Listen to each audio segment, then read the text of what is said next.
हे भगवान, कब तक, आखिर कब तक मुझे ये मिट्टी के बर्तन बनाकर आधे पेट में ही सोना पड़ेगा? क्या मेरे भाग्य में कभी सुंदर पकवान खाना नसीब नहीं होगा? हे ऊपर वाले, कोई ऐसा चमत्कार कर दो कि मैं अपने गांव का सबसे अमीर इंसान बन जाऊं। अजी, आप क्या पूरे दिन वही बातें बड़बड़ाते रहते हो? ईश्वर ने आपके अंदर बर्तन बनाने का इतना अच्छा हुनर दे रखा है, तो उसी हुनर के दम पर हमारा गुजर बसर तो हो ही जाता है। अरे नहीं नहीं भाग्यवान, क्या तुम्हारा मन नहीं होता अच्छे अच्छे पकवान, मिठाइयाँ, जलेबियाँ खाने का? काश हमारा घर भी इतना बड़ा होता कि सारे गांव के लोग हमारे घर को देखकर कहते कि वो देखो लल्लू लाल का घर है। और क्या तुम्हारा कभी मन नहीं करता कि मैं भी अच्छे अच्छे गहने पहनूं? आप ये कैसी बातें कर रहे हैं? मैंने तो अब तक कभी भी आपसे कोई गहने नहीं मांगे। आप जितना भी कमाते हैं मैं उसी में खुश हूँ। मुझे और कुछ भी नहीं चाहिए। अच्छा अच्छा, ठीक है। अब मेरा बाजार जाने का समय हो गया है। आज तो मुझे बर्तनों की अच्छी कीमत मिलेगी। इतना कहकर लल्लू लाल मिट्टी के घड़े सिर पर रखता है और बाजार की ओर निकल पड़ता है। मेरी प्यारी पत्नी को भी कुछ नहीं पता है, बस हमेशा ज्ञान की बातें झाड़ती रहती है। मैं एक दिन जरूर बड़ा आदमी बनूंगा। ये सब कुछ सोचते सोचते कुम्हार बाजार में पहुंच जाता है।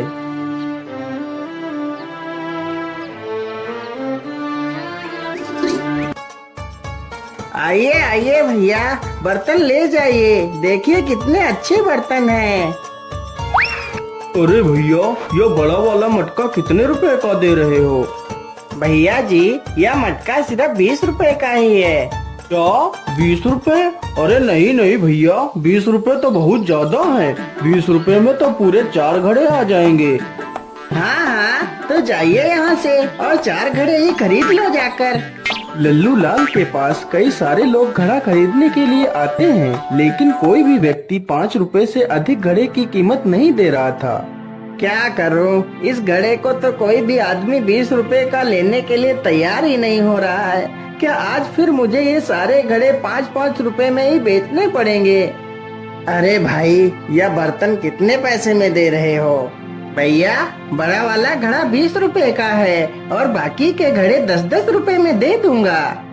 अरे नहीं नहीं भैया, बहुत महंगे घड़े बता रहे हो। मैं तो इन तीनों की कीमत सिर्फ 20 रुपए दूंगा। क्या करूं, 20 रुपए तो और किसी ने बोले भी नहीं है इन घड़ों के, या तो फिर भी 20 रुपए दे रहा है। चलो चलो, यह सारे घड़े 20 रुपए में ही बेच देता हूँ। ठीक है भैया, मैं तुम्हें यह सारे घड़े देने के लिए तैयार हूँ। लल्लू लाल पैसे ले लेता है और बाजार से चला जाता है।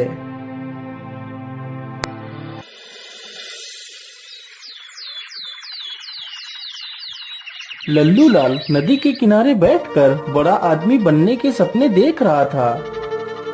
क्या करूं, कैसे बड़ा आदमी बनूं? रोज रोज मुझे बर्तन बनाना बिल्कुल भी अच्छा नहीं लगता है। अरे ये क्या, मुझे लगता है या तो कोई बोतल है। चलो चलो, इसे पानी से बाहर निकाल कर देखता हूँ। लल्लू लाल उस बोतल को पानी से बाहर निकाल लेता है। अरे, इस बोतल के अंदर क्या है? मुझे लगता है इसमें कोई कागज छिपाया गया है। चलो इसे खोल कर देखता हूँ।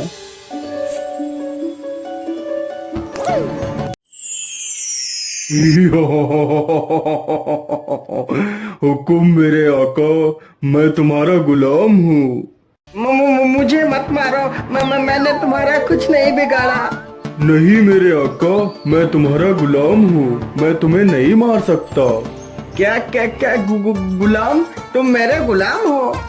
हाँ मेरे आका, मैं तुम्हारा गुलाम हूँ। तुम मुझसे अपनी कोई भी 3 ख्वाहिशें पूरी करवा सकते हो। मुझे लगता है जो कहानियाँ मेरी दादी बचपन में सुनाया करती थी, वह सारी बातें सच होती हैं। इसका मतलब मैं कोई सपना नहीं देख रहा हूँ। यह जिन तो मेरे कब्जे में है। मैं जो भी चाहूँ इससे करवा सकता हूँ। अरे जिन, क्या तुम मेरी सिर्फ 3 ही ख्वाहिशें पूरी करोगे? हाँ हाँ मेरे आका, मैं सिर्फ 3 ही ख्वाहिशें पूरी कर सकता हूँ। बोलिए तुम्हारी क्या ख्वाहिशें हैं? हे जिन, मेरी पहली ख्वाहिश ये है कि मेरा घर गांव का सबसे बड़ा घर बन जाए। इतना बड़ा घर हमारे जमींदार का भी ना हो। ठीक है मेरे आका, मैं तुम्हारी पहली ख्वाहिश को पूरा कर देता हूँ। जिन तुरंत ही अपने जादू से लल्लू लाल का घर बहुत ही सुंदर बना देता है। मेरे आका, मैंने तुम्हारा घर बहुत ही आलीशान बना दिया है। मांगिए आका, तुम्हारी दूसरी ख्वाहिश क्या है? क्या मांगू, क्या मांगू? अभी तो मुझे कुछ समझ ही नहीं आ रहा मैं इस जिन से और क्या मांगू। अरे मेरे जिन, मैं अपनी दूसरी ख्वाहिश अभी नहीं मांग सकता। मैं अपनी दूसरी ख्वाहिश तुम्हें सोच कर बताऊंगा। ठीक है मेरे आका, जैसी तुम्हारी मर्जी। तुम बाद में सोच कर अपनी ख्वाहिश मुझे बता देना। अब तुम्हारे पास सिर्फ 2 ही ख्वाहिशें बची हैं। चलो चलो, मैं जल्दी से यहाँ से अपने घर चलता हूँ और देखता हूँ मेरा नया घर कैसा बना है। लल्लू लाल जल्दी से अपने घर जाता है तो देखता है उसका घर अब झोपड़ी से बदलकर एक आलीशान बंगला बन गया है। यह देखकर लल्लू लाल की खुशी का कोई ठिकाना ही नहीं रहता।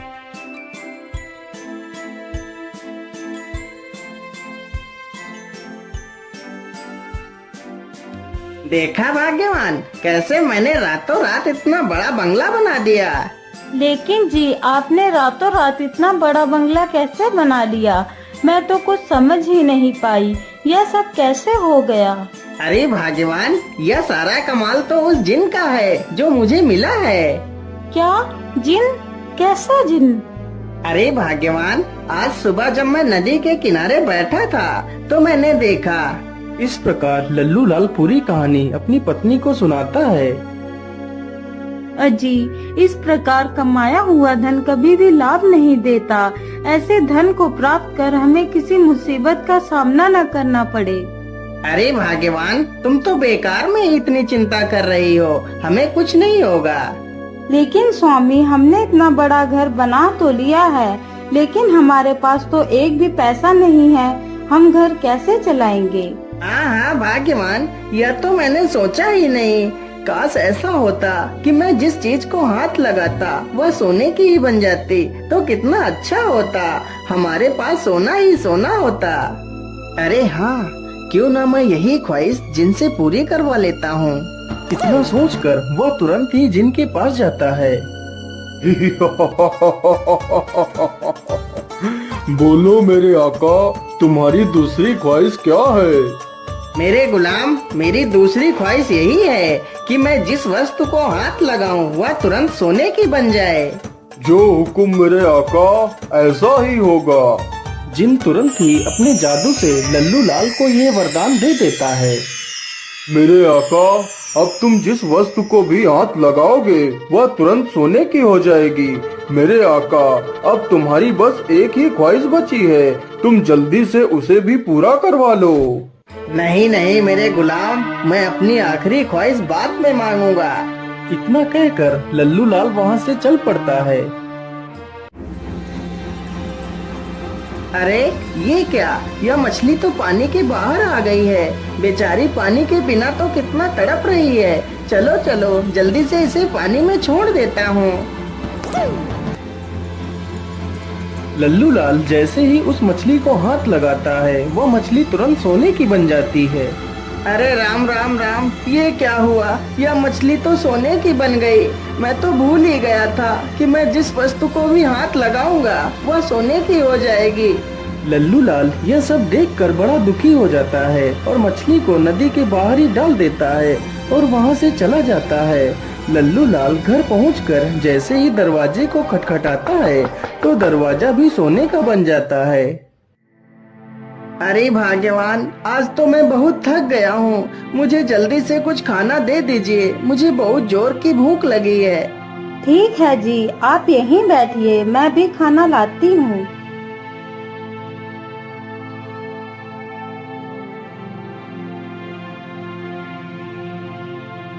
रोहिणी तुरंत ही उसे खाना देती है, लेकिन जैसे ही वह थाली को हाथ लगाता है तो वह थाली सोने की बन जाती है और वह खाना भी सोने का हो जाता है। अरे अरे, ये क्या हुआ? ये खाना अचानक सोने में कैसे बदल गया? फिर लल्लू लाल दुखी होकर पूरी कहानी अपनी पत्नी को सुना डालता है। अजी, तुमने ये क्या नई मुसीबत मोल ली? अब क्या होगा? अब तो तुम किसी भी चीज को छू भी नहीं सकते। अब मेरा क्या होगा? अरे भाग्यवान, तुम रोती क्यों हो? मैं सुबह ही उस जिन के पास जाऊंगा और ये वरदान वापस लेने को कहूँगा। सब कुछ ठीक हो जाएगा भाग्यवान, तुम दुखी मत हो। इतना कहते कहते उसने गलती से अपनी पत्नी को भी छू लिया तो उसकी पत्नी भी सोने की मूर्ति बन जाती है। हे भगवान, ये क्या अनर्थ हो गया मुझसे? भाग्यवान, तुम्हें क्या हो गया? अब मैं क्या करूँगा? नहीं नहीं, मैं अभी जाता हूँ और इस वरदान को वापस कर दूंगा। लल्लू लाल तुरंत ही जिन के पास पहुँचता है। नहीं नहीं मेरे आका, मैं अपने द्वारा दिया गया वरदान वापस नहीं ले सकता। यदि तुम्हारी कोई दूसरी ख्वाहिश है तो वो बता सकते हो। नहीं नहीं जिन, मेरी और कोई ख्वाहिश नहीं है।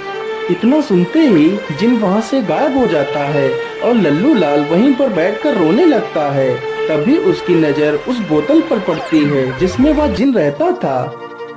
अरे, इसमें ये पर्ची कैसी पड़ी है? यह पर्ची तो मैंने पढ़ी ही नहीं थी। चलो चलो, इसे पढ़ लेता हूँ।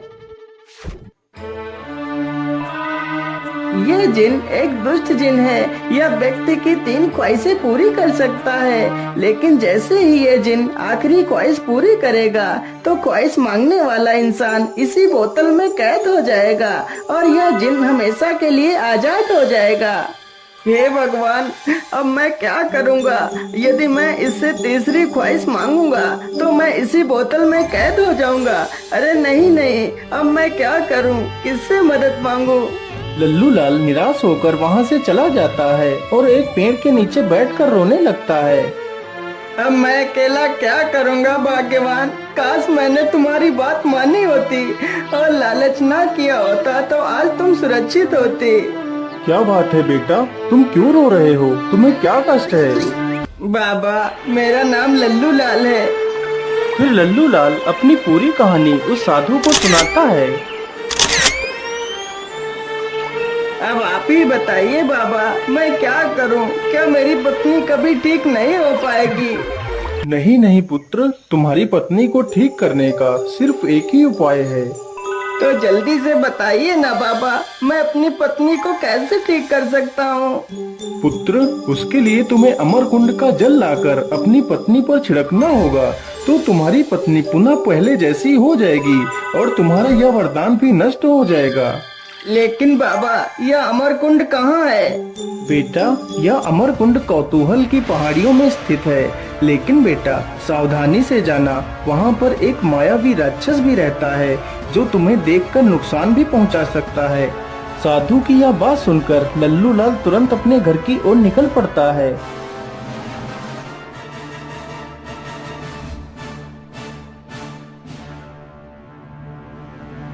मिट्ठू, मैं अमर कुंड से जल लेने के लिए जा रहा हूँ। तुम अपनी मालकिन का ख्याल रखना। नहीं नहीं मालिक, मैं भी तुम्हारे साथ ही चलूंगा। पता नहीं तुम्हारे किस काम आ जाऊं। किसी महापुरुष ने कहा है कि एक से भले 2 होते हैं। ठीक है मिट्ठू, तो फिर तुम भी मेरे साथ ही चलो। लल्लू लाल जल्दी से एक खाली बोतल उठाता है और दोनों वहाँ से निकल पड़ते हैं।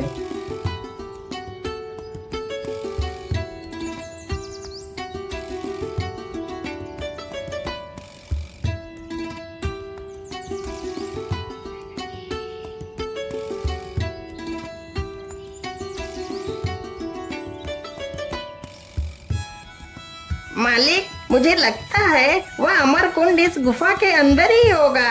हाँ हाँ मिट्ठू, तुम ठीक कहते हो। चलो जल्दी से इस गुफा के अंदर चलते हैं।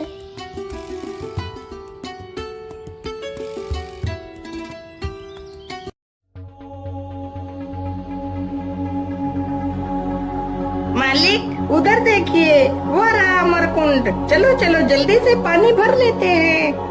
नहीं नहीं मिट्टू, अमरकुंड के पास जाने से पहले हमें सही ढंग से देख लेना चाहिए। यहाँ पर एक राक्षस भी रहता है। लल्लू लाल तुरंत ही जमीन पर पड़े एक पत्थर को उठाता है और अमरकुंड के पास फेंकता है। जैसे ही पत्थर अमरकुंड के पास गिरता है तो राक्षस तुरंत वहाँ पर आ जाता है। अरे कौन है, कौन है यहाँ पर? जल्दी से मेरे सामने आओ, नहीं तो मैं तुम्हें मार डालूंगा। अरे मुझे लगता है यह पत्थर ऐसे ही लुढ़क कर आ गया होगा। आस पास तो कोई नहीं दिखाई दे रहा है। चलो चलो, मैं यहीं पर थोड़ा सा आराम कर लेता हूँ। राक्षस वहीं पर लेटकर आराम करने लगता है। अरे मालिक, यह राक्षस तो कुंड के पास ही लेट गया है। यदि तुम वहाँ जाओगे तो यह राक्षस जरूर उठ जाएगा। हाँ हाँ मिट्टू, तो फिर हम जल कैसे लाएंगे? मालिक, तुम यहीं पर रुको, मैं उड़ता हुआ जाता हूँ और अपनी चोंच में पानी भरकर ले आता हूँ। मिट्टू तुरंत उड़कर जाता है और जल्दी से अपनी चोंच में पानी भर लेता है और जल्दी से वापस लल्लू लाल के पास आ जाता है। चलो चलो मिट्टू, हमें जल्दी से यहाँ से निकलना चाहिए और तुम्हें यह जल अपनी चोंच में ही भरकर रखना होगा। यदि गलती से मैंने यह पानी छू लिया तो यह भी सोना बन जाएगा। इस पानी को तुम्हें अपनी मालकिन के ऊपर डालना है। दोनों जल्दी ही वापस अपने घर पहुँच जाते हैं। मिट्टू के पानी डालते ही रोहिणी फिर से वापस अपने वास्तविक रूप में आ जाती है। यह देखकर लल्लू लाल बहुत खुश हो जाता है। मेरे आका, तुम्हारी आखिरी ख्वाहिश अभी पूरी करनी बाकी है। बोलो मेरे आका, तुम्हारी आखिरी ख्वाहिश क्या है? नहीं नहीं जिन, अब मेरी कोई ख्वाहिश नहीं है, तुम यहाँ से चले जाओ। नहीं नहीं मेरे आका, तुम्हें मुझसे अपनी आखिरी ख्वाहिश तो पूरी ही करवानी पड़ेगी, नहीं तो मैं तुम्हें मार डालूंगा। हे भगवान, अब मैं क्या करूं? मैं एक मुसीबत से निकल नहीं पाया कि दूसरी मुसीबत मेरे सामने खड़ी हो गई है। ठीक है जिन, मैं कल तुमसे अपनी आखिरी ख्वाहिश पूरी करवाऊंगा। तो फिर ठीक है मेरे आका, मैं चलता हूँ, मैं कल फिर से आऊंगा। क्या करूं? कैसे छुटकारा पाऊं इस जिन से? क्या करूं, क्या करूं? हाँ, ये सही रहेगा। अरे भाग्यवान, मैं जंगल जा रहा हूँ, मैं अभी जल्दी ही वापस आ जाऊंगा।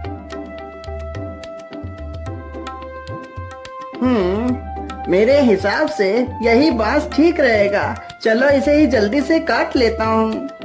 लल्लू लाल जल्दी से उस बांस को काटता है और बांस को लेकर अपने घर पहुंच जाता है और अपने घर के बाहर ही एक गड्ढा खोदकर बांस को उसी में गाड़ देता है।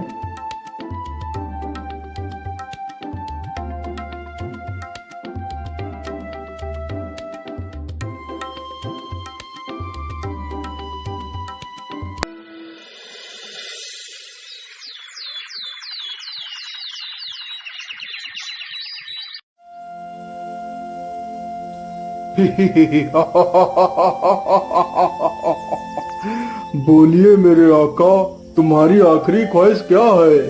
अरे ओ मेरे गुलाम, मेरी आखिरी ख्वाहिश यही है कि जो यह बांस जमीन में गड़ा हुआ है, इस बांस पर तुम्हें 20 साल तक चढ़ना है और फिर नीचे उतरना है, फिर चढ़ना है और फिर नीचे उतरना है। यह कार्य तुम्हें लगातार 20 साल तक करना है। यह सुनकर तो जिन के होश उड़ जाते हैं। वह पहले दिन तो आसानी से चढ़ उतर लेता है।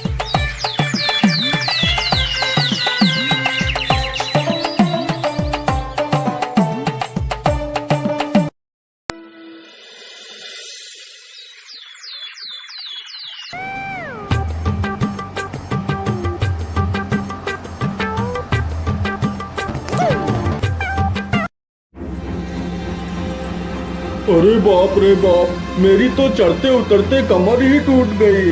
अब और नहीं चढ़ा जाएगा मुझसे। अगर अब और चढ़ा तो मेरी जान ही निकल जाएगी। इससे अच्छा तो मैं बोतल में ही था, कम से कम आराम से सोता तो था, लेकिन बाहर आकर तो मेरी हालत ही खराब हो गई है। चलो चलो, मैं जल्दी से यहाँ से भाग कर वापस उसी बोतल में चला जाता हूँ।